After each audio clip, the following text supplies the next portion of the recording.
একদিন যোগ্য শিয়ালিনী রান্নাঘরে কিছু কাজ করতে যায় আর হঠাৎই রান্নাঘরে আগুন লেগে যায়।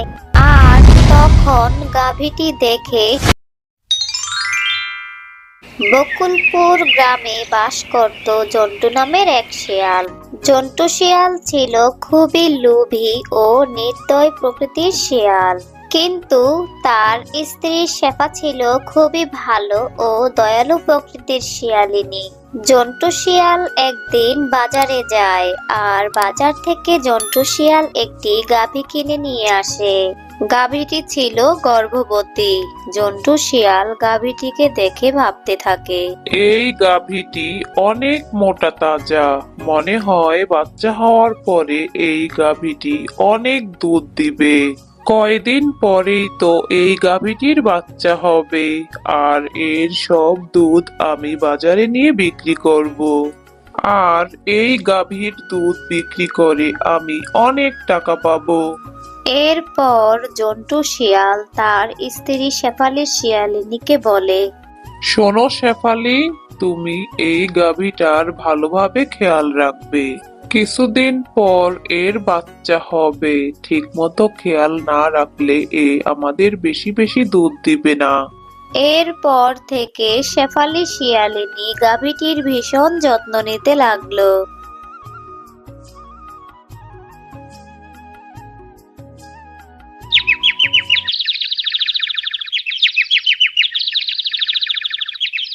আর কিছুদিন পর গাভীটির একটি বাচ্চা হয়। গাভীটির বাচ্চাটিকে দেখে জন্টু শিয়াল ও শেফালি শিয়ালিনী ভীষণ খুশি হয়। জন্টু শিয়াল গাভীটি যে দুধ দিত, জন্টু শিয়াল সব দুধ বাজারে নিয়ে বিক্রি করত। জন্টু শিয়াল গাভীর বাচ্চাটিকে একটুও দুধ খেতে দিত না। আর একদিন গাভীটি কম দুধ দেওয়ায় জন্টু শিয়াল গাভীটিকে ভীষণ মারতে থাকে আর বলে, এবার দেখ কেমন লাগে, দুধ কম দেওয়া তাই না? খুব বার বেড়েছে তোর তাই না? এরপর থেকে কম দুধ দিলে তোর খবর আছে। জন্টু শিয়াল গাভীর থেকে আবারও দুধ নিয়ে সব দুধ বাজারে বিক্রি করতে চলে যায়। আর গাভীর বাচ্চাটিকে একটুও দুধ খেতে দিত না। আর গাভী যদি কম দুধ দিত তাহলে গাভীটিকে ভীষণ মারতো। আর গাভীর দুধ বাড়ার জন্য গাভীকে প্রতিদিন অনেকগুলি করে ইনজেকশন দিত।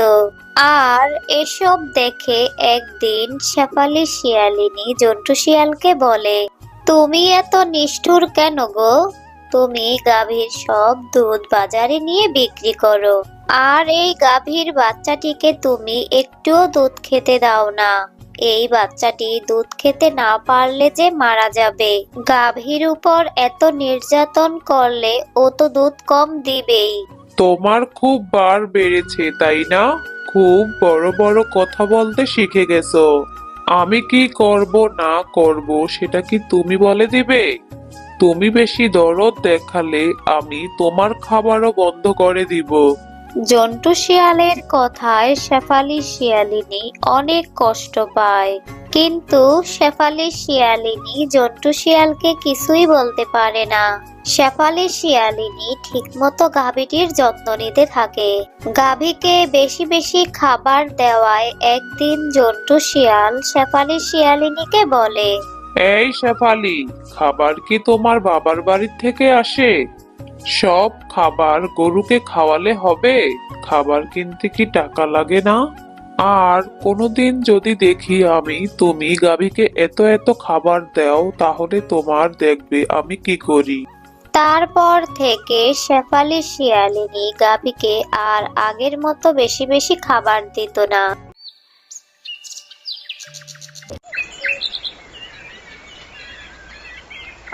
আর একদিন গাভীর বাচ্চাটি খাবার খেতে না পেরে মারা যায়। আর এসব দেখে শেফালি শিয়ালিনী ও গাভীটি ভীষণ কষ্ট পায়।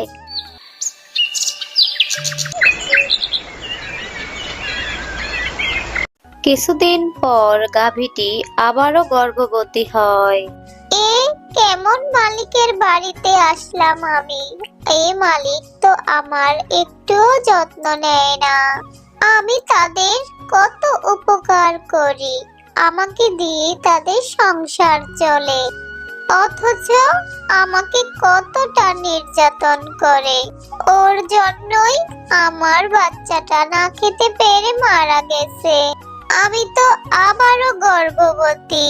এখানে থাকলে ওই জন্টু শিয়াল আমার এই বাচ্চাটাকেও মেরে ফেলবে। আমি আর এ বাড়িতে থাকবো না।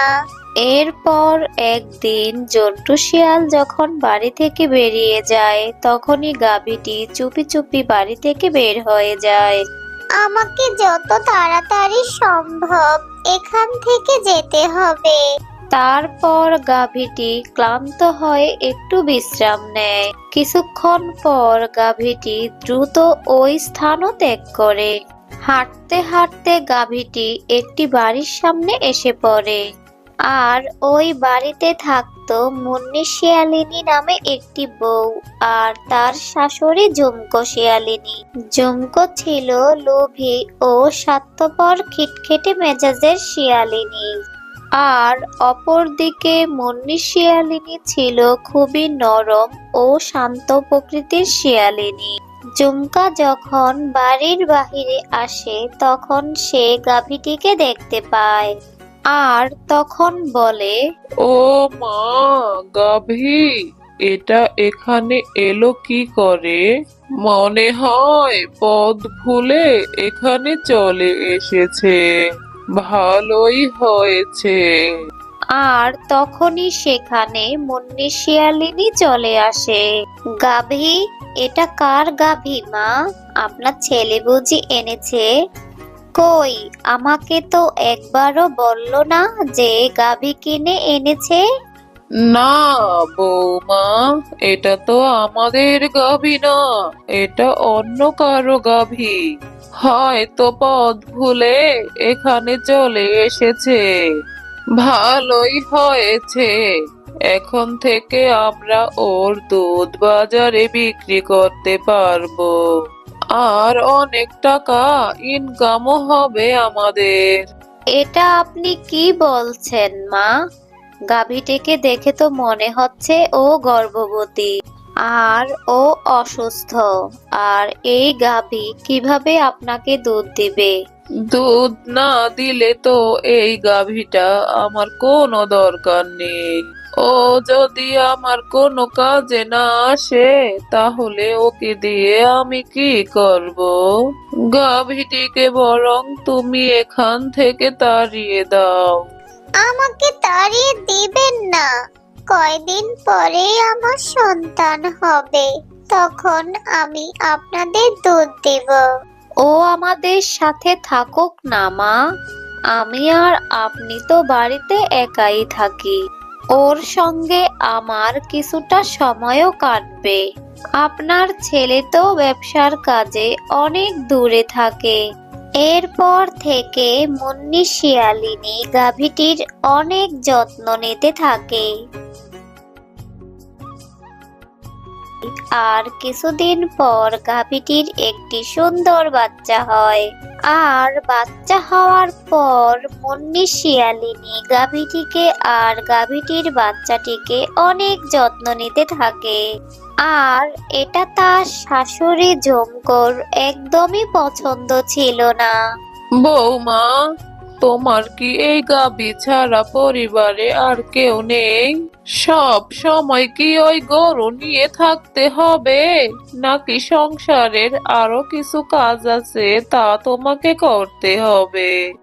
এভাবে প্রায় প্রতিদিনই ঝুমকো শিয়ালিনী মুন্নি শিয়ালিনীকে কথা শোনাতো। একদিন ঝুমকো শিয়ালিনী রান্নাঘরে কিছু কাজ করতে যায় আর হঠাৎই রান্নাঘরে আগুন লেগে যায়। আর তখন গাভীটি দেখে সবাইকে ডেকে আনে আর সবাই এসে ঝুমকো শিয়ালিনীকে আগুন থেকে বাঁচায়। ঝুমকো শিয়ালিনী তখন তার নিজের ভুল বুঝতে পারে আর ঝুমকো শিয়ালিনী গাভীকে বলে, তুই আমাকে ক্ষমা করে দিস গাভী, আমি তোর উপর অনেক অত্যাচার করেছি। তোকে মেরেছি, সব সময় তোর সাথে খারাপ ব্যবহার করেছি, আর সেই তুই আজ আমার প্রাণ বাঁচালি। আমি আমার ভুল বুঝতে পেরেছি রে। এরপর ঝুমকো শিয়ালিনী তার বৌমা মুন্নি শিয়ালিনীর কাছেও ক্ষমা চেয়ে নেয়। বৌমা, তুমি আমাকে ক্ষমা করে দিও। শাশুড়িরা তো মায়ের মতোই হয়, কিন্তু আমি সব সময় তোমার সাথে খারাপ ব্যবহার করেছি। এসব আপনি কি বলছেন মা? আমি কখনোই আপনার উপর রাগ করিনি। আর আপনি তো আমার মাই, আমি কি আমার মায়ের উপর রাগ করতে পারি? আর তারপর থেকে ঝুমকো শিয়ালিনী ও মুন্নি শিয়ালিনী দুজনে মিলে গাভীটির অনেক যত্ন করতে লাগলো। আর তারপর থেকে গাভীর বাচ্চা ও ঝুমকো শিয়ালিনী মুন্নি শিয়ালিনী সবাই মিলে সুখে শান্তিতে বসবাস করতে থাকে।